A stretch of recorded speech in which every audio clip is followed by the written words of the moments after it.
Salut, c'est Daniel de Réparant PC et aujourd'hui on va parler de ce que je considère comme étant le minimum requis lorsqu'on achète un ordinateur en 2021. Première utilisation, si vous êtes monsieur madame tout le monde, que vous checkez vos emails, vous faites un petit peu de bureautique, vous allez surfer sur internet, regarder des vidéos, moi je vous conseille de prendre un processeur Intel Core i3 ou un équivalent AMD Ryzen. Et pour la RAM, je vous conseille minimum 8 Go de RAM, surtout sur Windows 10.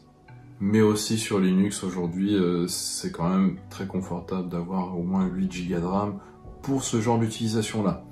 Si vous commencez à faire un peu de gaming, si vous faites des montages vidéo occasionnels, si vous faites un petit peu de modélisation 3D également, là je vais vous orienter plutôt vers un processeur Core i5 ou un équivalent AMD Ryzen également. Mais là par contre au niveau de la RAM, on va passer à 16 Go de RAM. Vraiment le minimum standard pour ce genre d'utilisation là.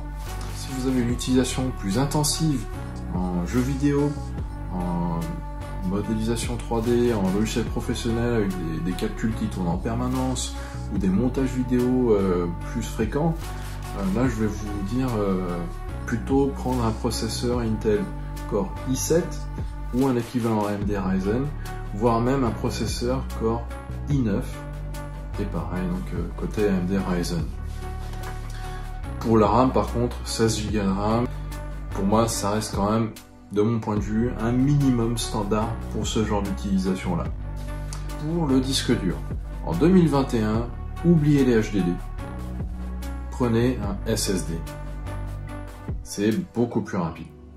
Pour les gamers, sur la carte graphique que vous allez prendre, assurez-vous d'avoir au moins 6 Go de RAM dédié.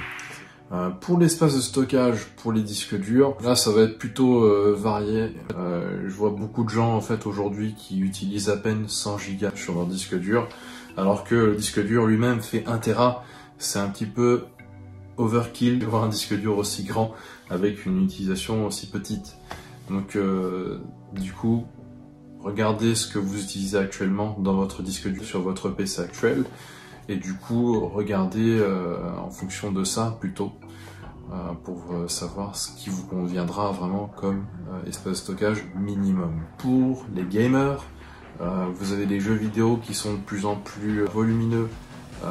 Il y a des jeux vidéo qui font 100 Go avec les mises à jour et tout qui viennent toutes les semaines ou tous les mois. Et du coup, là, effectivement, il faudrait plutôt vous orienter vers un espace de stockage beaucoup plus important. Et là, du coup, 1 Tera en SSD, c'est plutôt pas mal. Si vous avez beaucoup de photos et de vidéos également sur votre ordinateur, moi je vous conseillerais plutôt de stocker ce genre de fichiers là sur un disque dur externe et éviter en fait d'acheter un ordinateur avec un disque dur qui aura un espace de stockage supérieur à 1 Tera parce que ça va vous coûter vraiment une blinde à l'achat. Sachant que éventuellement vous pourrez changer votre disque dur plus tard en fonction du modèle d'ordinateur que vous choisissez. D'ailleurs, faites bien attention à ce que vous achetez, regardez si ça sera facile à ouvrir pour les ordinateurs portables notamment, et regardez bien si c'est possible de faire un peu d'upgrade, donc augmenter la RAM par exemple, ou changer le disque dur. Assurez-vous que vous pouvez faire ça, au moins de base. Donc c'était tout pour aujourd'hui. J'espère que ça sera utile pour vous si vous avez prévu d'acheter un nouvel ordinateur bientôt, que ce soit un portable ou une tour. Voilà, donc c'est ce que moi je considère comme le minimum aujourd'hui en 2021. Si vous avez des questions, n'hésitez pas à les mettre dans les commentaires. Et puis je vous dis à une prochaine vidéo.